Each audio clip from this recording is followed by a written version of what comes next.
Hello and welcome to Anfield Road TV, your home for the pre-match build-up show. It's me and Kev, as always. Kev, how are we, lads? Good, buddy. Yourself? All good, all Happy hour. good, all good. Yeah. Is any Spurs fans? Let us know your thoughts coming into this game. Obviously, Tottenham will be absolutely dying to win a trophy in a very long time. Anyway, there's plenty to unpack on tonight's episode. But if you are new around here, make sure you do hit that subscribe button down below on the road to 10k subscribers as well. Make sure you do follow on all social media platforms. But it's certainly going to be a difficult encounter, even though Liverpool did win 6-3 emphatically a couple of weeks ago, Kev. But I think coming into this game, Tottenham, they're very much a wounded animal, as we just said, that big defeat for Liverpool a couple of weeks ago, but certainly last chance saloon, really, for Ange Postecoglou, from my point of view, mate. Obviously, he's coming for a lot of criticism, as you can see the last 5 meetings from Tottenham there. Obviously, defeats to Newcastle, defeats to Liverpool, defeats to Forest, and obviously a draw to Wolves, and of course, at a big win against Manchester United in the previous round of this competition, mate. So, is it going to be testing times for Ange coming into this game? Come on, Wednesday night, mate. No, not really. I think his job is fairly safe. They've come out and said over the last 24 hours that he's pretty much safe. They're happy to kind of go ahead with his idea and his plan, and he's playing good attacking football. Just not got it right defensively yet, or just doesn't care about the defense really. So or just because Spurs do have a lot of injuries out, so I expected them to do a lot more this season than what they're doing. And I think whereas everybody's just looking at the results that's happening with Spurs, nobody's really seeing the big picture that they do have a lot of injuries, a lot of important injuries in comparison to, when Arsenal complained about the injuries at the start of the season, where they had a better squad and a bigger squad and all that. Liverpool had the same injuries, but nobody was talking about them, talking about us with the injuries. But it has affected Spurs big. They have no backline. Like, all their main backline is injured. They've been filling in. I'll just quickly go through some of them there. Destiny and Dougie, he's out. Christian Romero, muscle injury as well. Ben Davies, Vicario obviously was a big injury, ankle injury, ankle break at the beginning of the year as well. Mickey van der Ven, another hamstring injury. If you're a Tottenham fan there, you're begging the question. Obviously, a player of his quality, Kev, and obviously certainly how quick he is, you'd like to hope that doesn't continue, but considering how quick of a centre-half he is, probably the quickest centre-half in European football, mate. And obviously Richarlison's out due to a hamstring injury as well. So I've got injuries, mate, but I do look at that Tottenham side and as a football club, really, from an outside point of view, I think Daniel Levy massively limits them in regards to, obviously, they're spending, obviously, a brand new stadium. The generate quite a fair bit of money as well, but I was a Tottenham fan, I'd be wanting a bit more investment, certainly, especially not replacing Harry Kane. For me, I think that could be massive in terms of their development over the next couple of seasons, really. Yeah, look, they've been crying out for a proper striker there for quite a while. Solanke's kind of starting to hit the ground running. He's there. He's hitting the ground running, but he needs to be scoring more regularly than what he is. He needs to take Harry Kane used to take the onus upon himself and score out of nothing, in that kind of way. And Solanke hasn't been quite doing that yet. He's more of a team player and more involved. I get Harry Kane always drop back. Harry Kane is more of an annoying teammate that you get. You can see him with the England squad when he drops back too deep all the time. It's one of the main reasons why Trent couldn't do what he's able to do in the Euros that time. And you're seeing similar now with Trent this time, in our side of it, kind of moving up too far in the midfield. But they need a proper striker in there as well. They've got Richarlison in there. He's not scoring goals from. Solanke is a good striker. He's a good striker, but he's not getting fed the right way. Maddison's in and out of the team a lot. And there's no real because he's there McAllister or Odegaard for them, Yeah. And He needs to be playing a lot more regularly to make more of an impact on the team, but he's not. And I think that's mainly down to Ange having to change the side because of their defensive issues. Yeah. To make him more defensive, Basuma in there and Udagi and Sarr and Joel, so he's gone kind of more deep lying attacking rather than full on attacking. Because I think they'll have more of a cohesive team there if, their backline was okay. But look, at the moment, we just have to take advantage of what's going on there and just do our job, really. And then after that, not really worried. I mean, we could talk about Spurs there all day long, but I don't think Postecoglou is the issue there at the club. Anyway, not at all. I think he's a good manager. He's just unfortunate. That's all. 100%. Chas, let us know your thoughts in the comment section below. As you can see there, he's got a win percentage of 49%. Obviously, only managed 70 games with Tottenham at the minute in that regards. But yeah, it's pick up there, Mark. Sky reported Son extended his contract. Yeah, Kev was saying that before we come on air. Then I think that would be, if I'm Son, I'm not extending that contract, if I'm being honest. Obviously, he's 32 years old now. Son could certainly go to the Saudi League or whatnot, but I think coming Son does deserve to win trophies. But I think the drop off from Son is quite evident, really, especially with the departure of Harry Kane over the last couple of seasons as well. But it's one of them. Obviously, as Kev did allude to there, as you can see from the graphics on the right. James Maddison is certainly Tottenham's top goal scorer and assister, really, in terms of getting 8 goals, 4 assists. Obviously, Son is followed behind with 5 goals, 6 assists. Obviously, that is goals plus assists, goals and assists, really, in terms of getting the maximum out of the team, really. So Maddison has been their biggest player really this year, but I still think that Maddison can do better, if I'm being honest. A player of his quality, and obviously was heavily linked with Newcastle 12 months prior to his move to Spurs anyway. But big up there, Alan. How are we, mate? Good to see you in the comments, bud. Afternoon. Any truth in Calvin Ramsey being recalled?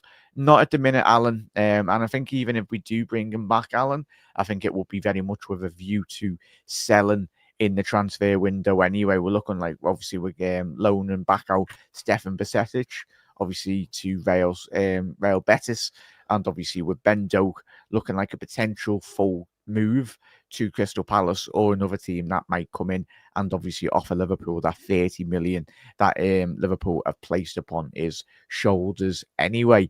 But Jack, get your score predictions in, and of course you're starting 11 for Liverpool coming into this game. Just a quick one to note as well, though, Kev, in terms of Ange Postecoglou in chat. Let us know. I'll pose this to you as well, everyone, if you are watching on the repeats as well. Ange Postecoglou, for me, I do analyse him, and even when we played him a couple of weeks ago, I think this will massively limit his development at Tottenham. Just the stubbornness. I class him as being stubborn. Is he stubborn for you in terms of the way in which he applies his team, really? Or is he just trying to play the right way? But I think for me, long-term success for Tottenham, and this is me coming from having Jurgen Klopp, who was a very successful manager at Liverpool, but even in certain elements of Klopp's game, I felt Klopp could have been a bit more reserved defensively and obviously a bit more but with Tottenham, I do feel sometimes that are massively too open from a defensive point of view. It's all well and good going forward, but even still, you've got to go forward at the right time and not just always be open, like so open at the back. Yeah, pretty much. Also, that statement from Alan there about Ramsey is supposed to be recalled back from Wigan and being sent to. There was talk about St. Johnson, but I think now it's been sent to. Where is he? No, not. On loan, is he? Yeah, he's been recalled from Wigan because the Liverpool aren't happy with the way Wigan are putting him out there, so they want to give him a recall. I think he's going to Dundee or to St. Johnson, one or the other. Doug, get us the latest scoop on that, mate. Obviously, Doug being in Scotland.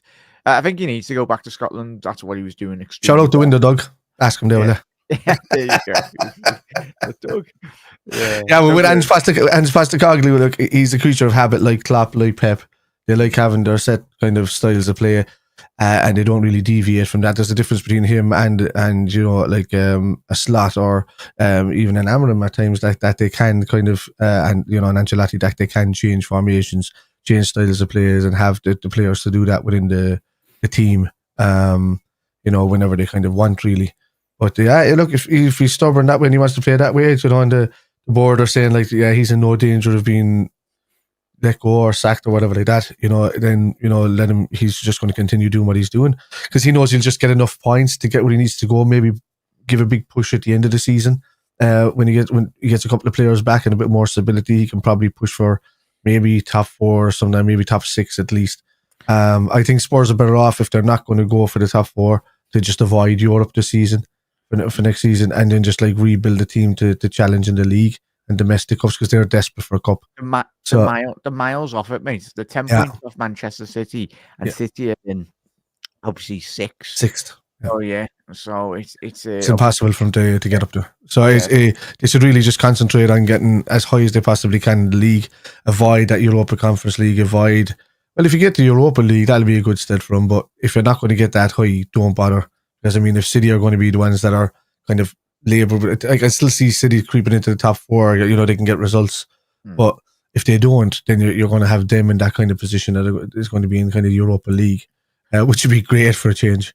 But look, all pending, you know, the charges and all that against City have all been dealt with now. This could go until March, so we're just waiting on that. So all of that stuff has been the hearing has been finished with, all of that kind of stuff. So look, Spurs have a great opportunity to really. Sorry, but Spurs have a really good opportunity to start challenging properly next season. But they just need to get themselves balanced a bit more by the time the end of the season comes to really challenge next season. Needs to get back up to the run. Don't do that. Obviously 12 points off a top 4 place. Obviously, that's only 4 wins, but you're relying on obviously the likes of Forest. I think if you missed Monday Night Football last night, chat, it was interesting reading, and even Salah telling Carragher, "Are you obsessed with me?" Did you see that, Kev? Yeah, I did. Yeah. He tweeted him, chat, obviously from a Liverpool perspective. But it's all fun and games. Obviously, Carragher being in the media, of course, he'll be speaking about Salah loads. Anyway, that I'm pretty sure the Salah, if he become a pundit in the near future, it's a part and parcel. Well, what happens there, Jack? I don't understand. Like we could talk about football. We're fans, right? And we talk about football and we do this and all that. But these boys have been in it. They understand how it works and they understand there. So why all of a sudden have they gone to conspiracy mindset theory, speculation mind? You know, they just think this is happening and that's happening. Like, they know better to not react like that, you know. A lot of lads know how it works. You don't see Keane or anything like that doing it. Like, that's why I respect kind of Keane. He just says it as blunt as he can. He says it as him, and I like Souness because they were just blunt about it. Even Daniel Sturridge is fairly blunt and straightforward as you know, as much of a lunatic as he can be. But even he was giving it in the studio this week as well. Like, it was him and Carragher, like he was saying, like telling him our friends and all that.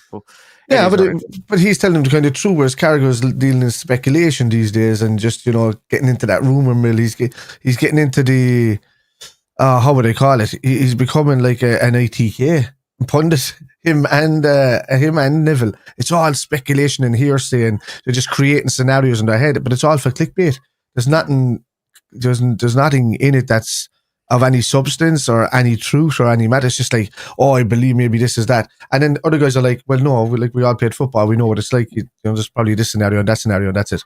You know, but, you know, just trying to create these scenarios, that's all. Mark saying, Kev, I think a lot has changed when a lot of pundits have played the game as well. It has changed drastically even after every single year as well. Doug saying it was Dundee was being mentioned for Ramsey. Certainly, I think in terms of his development, Doug and his chat from obviously him coming in, I was quite excited to see him come in. Hopefully, but certainly it's just one of them transfers really where he has very much stagnated since he's come to Liverpool, and obviously the injuries haven't helped. Where it could be just another case where, like, obviously Ramsey getting injured and the injuries he's had, he'd like to hope that he can get back to the form in which he did show prior to his Liverpool move, but only time will tell. Obviously, yeah, of course, Mark Don won't be playing as well, obviously due to still might be out obviously out due to illness. Mark's going with a 3-1 win to Liverpool as well. Should get you starting 11 in there as well in that regards for Liverpool. Obviously, you got Kulusevski, who's obviously got 4 goals, 5 assists for Tottenham. I really do like him as a player. Brennan Johnson, obviously 2 goals, 7 goals, 2 assists as well. Apologies there, Chas. And obviously the goalkeeper, Austin, did come in this week. recently in the last Premier League fixture. He's been at the club for I think in excess of 12, 15 years anyway. But he's I say only he's 27 years old as a goalkeeper, which is still quite young, if I'm being honest. But I think judging from a lot of Spurs post matches I've watched over the last couple of weeks as well, they've been very much very happy with his performance this week. Really, obviously, very surprised, and a lot of the Spurs fans saying if he doesn't stay at Tottenham, he can certainly be a fully established goalkeeper in a easier Championship top half team. Really, so it's going to be interesting. I think Liverpool, we've just got to play our game now, Kevin. When we obviously we'll be quite not a lot of rotation expected for Liverpool. But in regards to obviously Liverpool, mate, do you anticipate us to go strong? I hope we go strong and then obviously rest against Accrington. Because I think when you get into the latter stages of this competition, you're in the semi-finals, and especially if Liverpool could go a couple of goals up, but I'm not going to do it again after the United game. I'll happily take a 2-0 going into the second leg and not a bad scoreline. What's your thoughts going into this game, man? I haven't even looked now recently, but has the away goal been done away with in the Carabao Cup as well? Yeah, I think so. Yeah. Has it been done away with? Okay, I was just making them to be sure. So yeah, it's about getting the win anyway, obviously, and then taking it to Anfield. You know, not doing too much. I don't want it to be super strong. I think the team can be strong enough for the first leg, just to kind of get through the tie. And then, play a lot of the youth on Saturday and, give the lads a rest right up until, because that Forest game is super important. I don't know about playing Trent, man, in this one. I think it's straight after the United game. I think everything is just about him at the moment. And I just think you need to take him out of the spotlight a bit.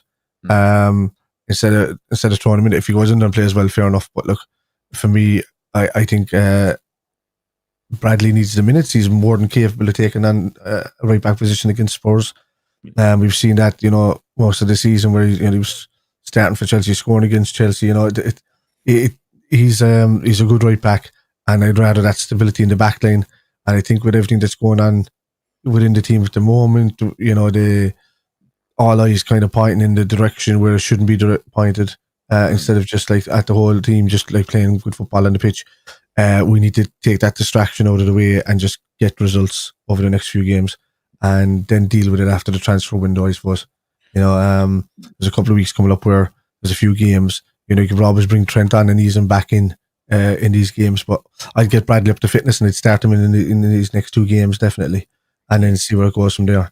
So get him back up to full speed. Chat, I think obviously I'd agree with Kev. Let us know your starting 11s if you are watching on the post live as well. Do get them in anyway. I think obviously you'd expect Endo to come in. Obviously, as Kev said earlier, Connor Bradley, Joel Quansah to come in, Kostas Tsimikas awards, because I think it's so important that we don't just think about January. You've got to think about February, March.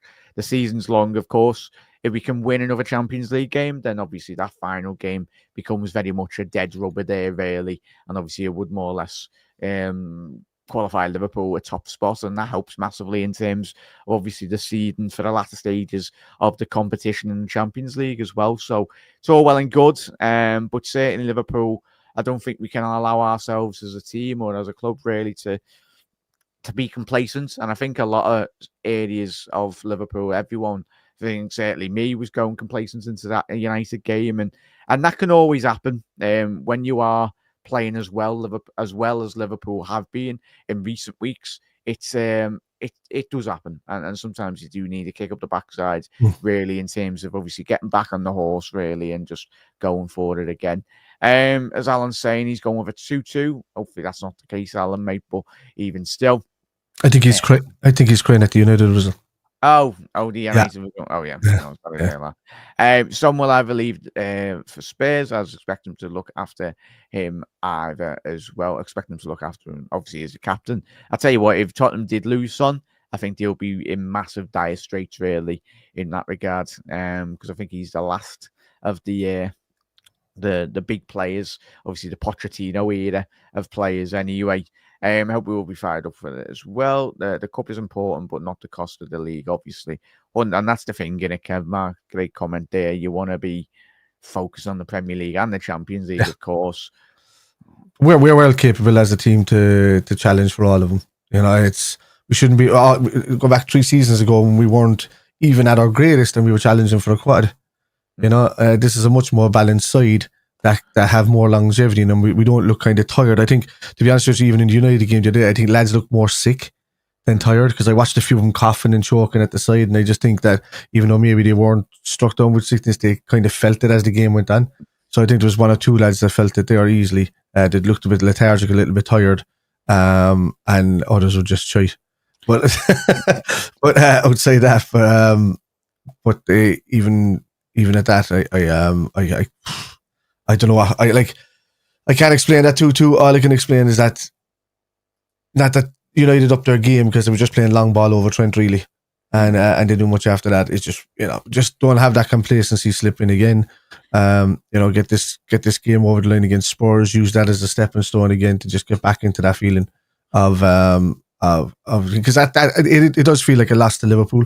And to be honest with you, you know, the level that we're at now. Yeah, United fans treat it as an absolute win. Like they're literally, I actually felt like there was going to be a bus parade. It was that much, you know. So I actually did, yeah. But as you can see there, last 5 meetings for Tottenham there, chat. Obviously we'll be getting the score predictions in as well. Then do like a little bit of a short episode this afternoon, everyone. Obviously just trying out a new couple of things really on YouTube and other social media platforms really, in terms of the content. See how well it does engage with everyone. Anyway, so I have a Hibs mate, and he's saying the Hibs, St Johnstone and Dundee all being linked with Calvin Ramsey. Chances are he's going to get a move on loan to a Scottish Premiership club as well. And Doug, a massive thank you. 27 months, lads. Very much appreciated as always, bud. And as not just to you, but everyone getting involved and supporting the channel on Kev shows as well that gets involved, and obviously all Kev coming on and everyone coming on the channel as well. Yeah, less time for murder. Well, so I don't get that. That's gone over my head there. Oh, so no, the time you get a less sentence for murder. 27 months. We got to keep it. It was a good thing anyway, Jack. It was a happy camps really anyway. Yeah. But Kev, score prediction for you, lads. 3-1. 3-1. I'm gonna go. Yeah, I'll go with a 3-1 as well. 100% there. Chat, if you are watching live or if you are watching in the post match as well, do get involved in the comment section below. Let us know your start 11. Quickly, Kev, what do you anticipate we're going to get here? Obviously, would you reckon it'd be Keller in goal? Bradley right back. Yeah. I'd maybe for the Spurs game, I was thinking that'd be more. I don't know if he'll go strong because it's a cup semi-final, so he might go slightly strong. So you might see Konate because he needs fitness still. So this is the pre-match build-up for the Spurs game. Yeah. True. No, it's true. Yeah, but I'm just thinking like we're not going to go 2 weeks. Keller might get a start. I think I'd give Ali a rest. He's only just back as well. I would start Bradley. I would do Konate. I would do Verge, and I would do Simicast maybe. Give Andy Robertson a rest. Then I would do Gravenberch because it is a semi-final. Maka, and I don't think Sabo is ready, so you're probably going to see Jones again or Elliott. And I think Elliott will start. Up front, you might see Nunes start because he's now banned for the Forest game, so he needs to get game time in. So you might see Salah, Nunes, and maybe Gakpo. I don't know about Gakpo or Diaz. I don't know, but that's the weird call for me. Which one is it going to be, Gakpo or Diaz? But Jota could start. You know, Nunes could start out on the left, Jota could start through the centre and Salah on the right. And you might see, you know, because I think I prefer sometimes Nunes on the left and just give both Gakpo and Diaz a rest until the Forest game. So yeah, that'd be a good show for me. Yeah, I don't even know what happens with my camera after the time. Does he? Just flicks. It's just it doesn't read. Mine does that every so often as well. It's too powerful for the website. That's all it is. So chat, let us know your starting 11s and your score predictions in as well, everyone. Hit that subscribe button down below, everyone. And obviously, Kev, quickly shout out where everyone can find you, please, this week, mate. Any shows on the horizon and that? Yeah. I've been doing a watch along for Spurs tomorrow night. So you'll find me there. You'll find me anyway, football wise at Spider LFC or Spider_LFC. Just search most of those places. TikTok is doing fairly well at the moment. I finally went over the 600 mark on YouTube, which is great, and which is good. So that's starting to pick up now a small bit. And I went past the 4,000 mark on Facebook, so that's good as well. So yeah, and for all the gaming stuff, which is coming up now with the games are coming thick and fast again. So I'll be doing that at Spider or Irish Spider Guy. You'll find me there. There we go, lads. Make sure you do head over, subscribe, and all that good stuff as well. Absolute legends. As I said, only a little bit of a shorter one. I say 25 minutes, still quite long anyway. But let us know in the comments if you do prefer like a bit more shorter of the episodes as well. Obviously, the shorts and everything will still be on all the obviously social media channels as well. Of course, they don't prefer the short ones. What would they do if we're not here? No, who would you talk to, lads? Who would you talk to? Statistically speaking, in media, the short form content does much better than the longer form content for everyone. But let's go into the game. Obviously, tomorrow I will be live on Anfield Index as well at 7:30, taking you through every step of the game. Hopefully, we'll see you there in absolute legends. Mark, if you can do drop the obviously channel link for Anfield Index. If you haven't already subscribed to Anfield Index, not just for the watch-alongs, but certainly a lot greater other LFC content out there on their channels and all their social medias as well. Make sure you head over there, subscribe to Anfield Index, and yeah, I'll see you there tomorrow on the watch-along. We will be live again tonight for yet again the first of the semi-final games. Obviously, Arsenal versus Newcastle, and then obviously tomorrow night it'll be at 11 o'clock. We'll have our post-match reaction show out in that game as well. But Reds, let's go into tomorrow night's game and let's absolutely wallop Spurs yet again. Let's put 6 past them, fingers crossed, and hopefully we can put 1 foot in the into the final anyway. But let's not do United, please.